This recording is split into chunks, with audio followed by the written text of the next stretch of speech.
So I start with my lecture, which has some main points. I effectively diverge a little bit from Nouriel, the fact that I come from the same sort of background, same mentality, but I was a trader for a long time, and I was a currency trader for a while. I was going to be a gold trader for a while. So, and I'm going to tell you, there are things about gold that if I convinced you gold is not a currency, then you realize Bitcoin is even less of a currency and even less of a store of value. So my main point is that, number one, a currency must never be a speculative investment. Visibly, you need a currency to be fixed with respect to some kind of index of goods and services that you consume. The second point is a store of value must have arbitrage bound, so it doesn't become speculative. And effectively, a stock has arbitrage bound. If the stock becomes too cheap, you can liquidate, and the company, as corporate raiders did in the 80s. And if stock price becomes too expensive, competitors will come in offering goods that substitute in a free market, of course. And then the third point: transactional flexibility does not require complete decentralization. I was sold on Bitcoin. I was sold on cryptos in the beginning. Why? Because to me, it was a logical extension of the internet. I'm doing a transaction with peers. Except I realized that something completely 100% decentralized doesn't do anything for us.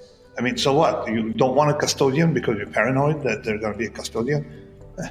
You know,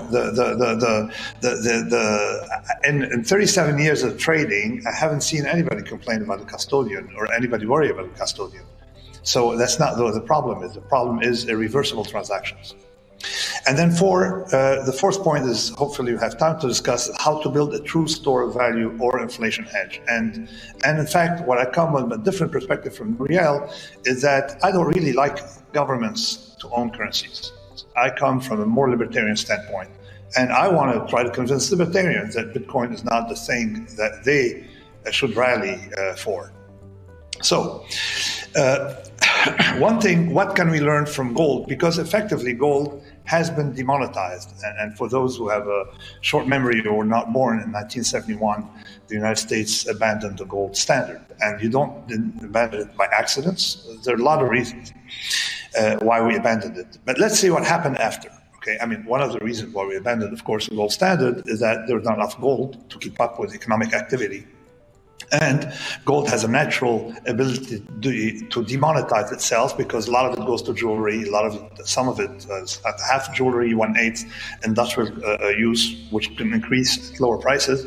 And then, of course, you have the financial aspect of storage via central banks of gold that consumes, about between 25 and 40%. So between central bankers and investors. So you realize there's not enough gold to have a gold standard because GDP is growing and population is growing. So they abandoned it. Or there may be another reason why they abandoned it, so they can print money. Whatever the reason is, it was abandoned. But let's say what happened after. The picture I have here is the Hunt brothers who started Cornick silver. And you'll see why silver was more of the currency than gold. And also when they started in the early 70s hoarding silver, United States citizens were not allowed to hold gold. So look at the price of what happened to silver. My problem as someone who likes to work with volatility, likes tail hedges, likes risk-based measures, is that when you see something go up 10 times, both gold and silver went up big time. Okay? You don't want, it's no longer hedging anything, and of course became a speculative item. That pretty much killed gold. Because those who bought gold in the 80s, in that period, during that period of time, from 78, say, to 81, those who bought gold still have not recovered their value adjusted for inflation. Now, gold is the best inflation hedge, but, it's too volatile. Even gold is too volatile for us. So it's a good hedge for 5%, 10% of your portfolio, something you use, but it cannot be an inflation hedge. So that, and I'm making a case against Bitcoin and cryptocurrencies based on gold as a store of value. So gold, the other problem is for those who think in terms of fiat and government and all that thing, is that gold displaced silver. Silver was more commonly the currency. In French, argent means money, and in Spanish, plata. And you had even silver standards in some countries versus gold standards. So gold was more like for storage by kings and by governments. So it was really the first fiat thing, governmental concept, whereas silver was more of a popular one. And you had a lot of small little countries like that. But I'll come in here with an argument against those who libertarian who think that transactions should be analyzed pairwise, by telling them, listen, one of the greatest French minds and definitely the greatest libertarian mind, Bastiat, himself tried to teach people to think in second order, third order, fourth order terms, or in terms of interactions. That if I were to buy something in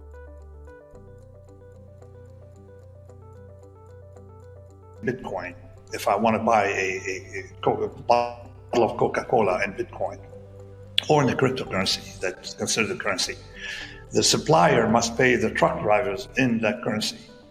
Therefore, you end up having liabilities in a currency that's not matched by the currency of revenues. Unfortunately, we are moving towards a unified currency, which is made stable by a supply of assets and an increase in liabilities that need to be matched. If you have, just consider, of course, nobody prices anything in Bitcoin, but consider that if you have a fixed Bitcoin,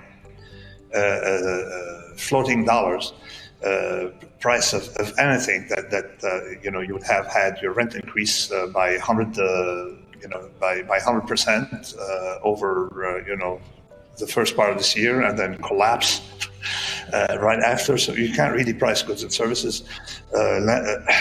Lenders, cannot, find borrowers and something like that. So it is not usable, and we're converging to a sort of a unified currency because of we're converging to a unified currency because of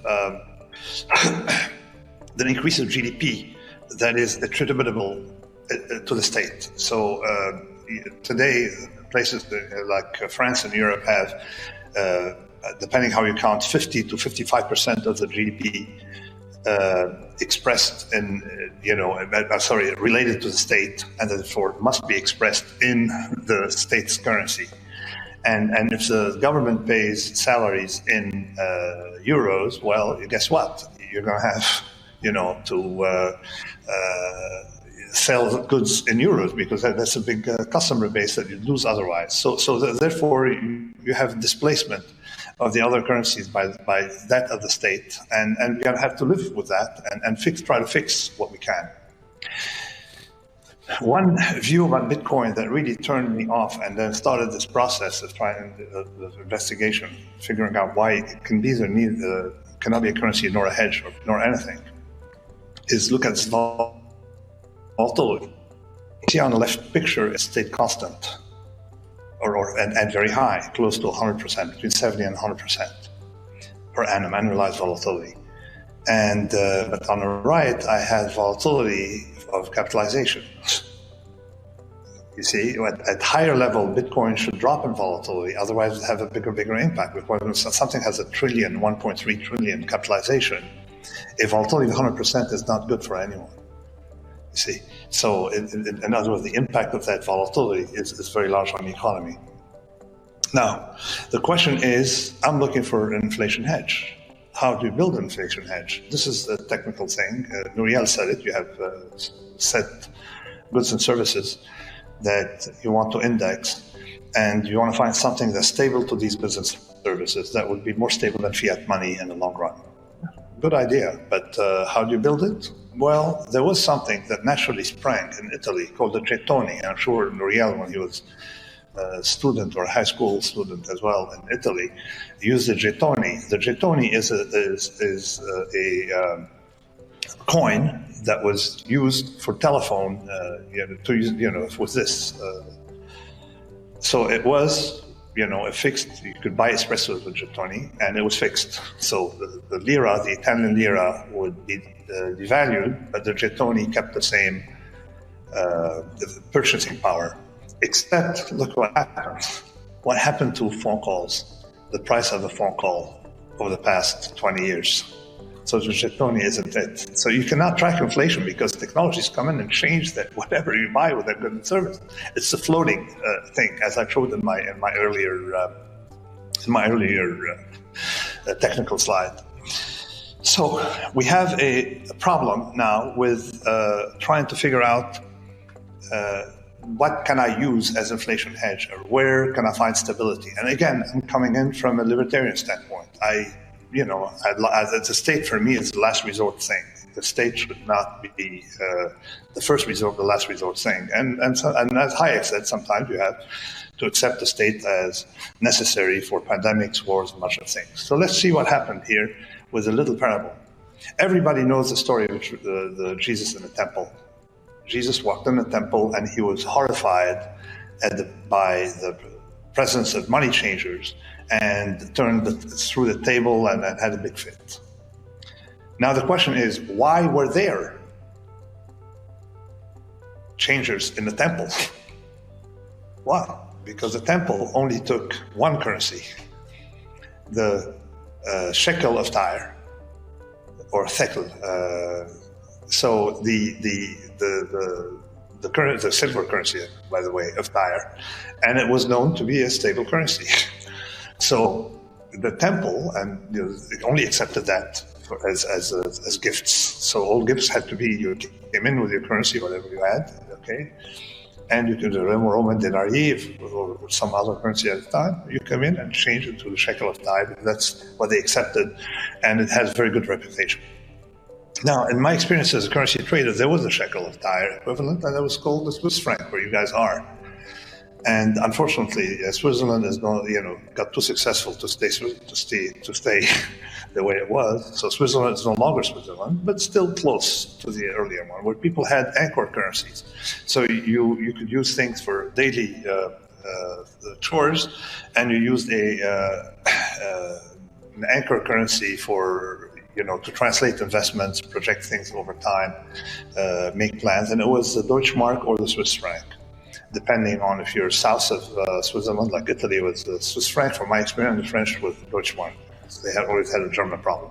So now when you think about it, is why are currency exchanges stable? Well, because commerce makes them stable. For the same thing, things become interactive. Think like Bastiat. If Bastiat were alive today, he would be telling you that there are interactions you had to take into account.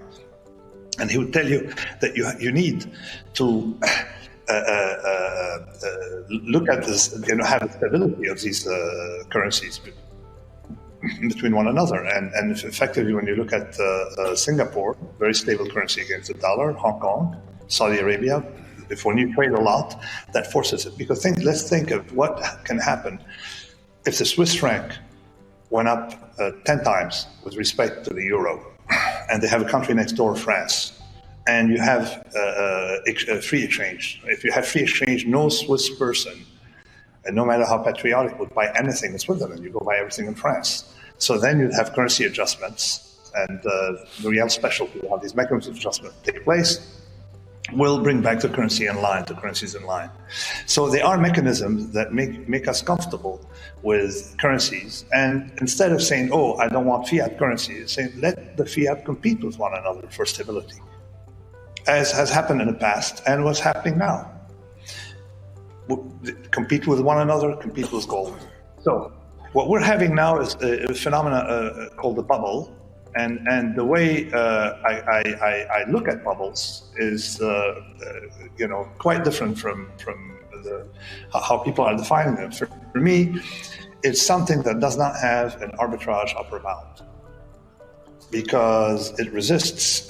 And if it has no arbitrage upper bounds, a fad can, like the tulip, end up reaching crazy levels.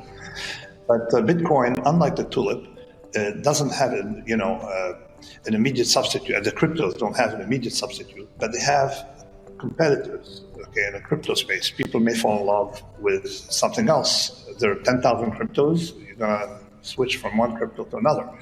So it cannot be a store of value. Okay, So therefore, the way I view what's happening here is much more of a religious experience for a group of people. And you know what happened with religious sects? I see what you're having here, sects cutting from one another. Then you have heresies and other heresies, and these people want this, other people want that, and you have things. But to me, I don't view it as anything but Neo-Pagan worship, because and like anything like that, people are finicky. They will love something else. It's just like the art market. The art market is not a store of value. Why? Not just because it's still volatile, but because if you're in 1900, you're trying to collect art, you would have collected, something like old masters, and then you pass it on to your descendants, and your descendants say, look at the price of Picasso versus this, okay? And then sure enough, the next generation probably won't know what Picasso means. Everything's probable then in this world. So the reason we have to be wary of these things is that over time we've made mistakes. We've made mistakes with gold, and then we corrected them. Now we know what gold is good for and not for. And we'll close with this following story. Is I call the smartest person I know who likes cryptos. Okay. And I called him yesterday and I asked him, listen, give me an argument. And he told me, well, if the world goes to hell, at least I can use Bitcoin. Unfortunately, I'm in the risk business, particularly the tail risk business. And I'm going to tell you one thing. You don't have to have observed what happened last March, the March before last with COVID. But this is not an inflation hedge. This is not a tail risk hedge. Cryptos are not tail risk hedges. That's my profession. Thank you for listening to me.